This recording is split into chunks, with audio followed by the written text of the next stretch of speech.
Okay, you guys, I have the most absurd, over the top, dramatic story about my old HOA president. This woman was the definition of a Karen. And you will not believe how it all ended. This happened in a suburban neighborhood in Scottsdale, Arizona. My family and I had just moved into our dream home. The backyard was huge, and my kids, who were obsessed with adventure, had one request, a treehouse. I wanted to build them a real one, a little getaway with a rope ladder and everything. My neighbor, who was on the HOA board, told me it was a great idea and that he'd help me get it approved. I trusted him completely. I got the plans drawn up, submitted them to the HOA, and with my neighbor's help, I got the approval. I was so excited. We started building, and it was a total labor of love. I was a few days into the project when I got a certified letter from the HOA president, Brenda. It said my treehouse was in violation of community bylaws and needed to be torn down immediately. It cited a rule about unapproved permanent structures. I was so confused.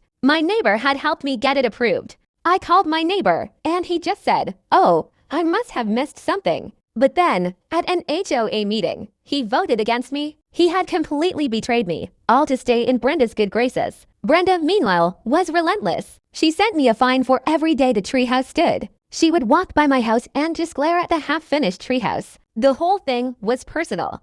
I decided to fight back. I had the official approval in writing. I told Brenda that I was not taking the treehouse down. She just laughed. A few days later, I came home from work to find my backyard swarming with a demolition crew. Brenda had hired a crew to tear down the treehouse while my kids were at school. She was sitting in a lawn chair, watching them destroy my kids' dream. My kids came home and just started to cry. It was the most heartbreaking moment of my life. But here's where the story gets good. The entire neighborhood was watching. They were furious. They started a petition to have Brenda removed from the HOA, and they got enough signatures to get it done. The HOA had a special meeting, and Brenda was removed from her position. The new HOA president gave me a check for the cost of the treehouse and a signed letter that it was now a permanent structure in the neighborhood. The whole experience changed me. My kids and I rebuilt the treehouse, and we made it even better than before. The neighbors helped us, and we all had a huge party when it was finished. It taught me that bullies can get what they deserve, and that sometimes a few kind people can change a whole neighborhood.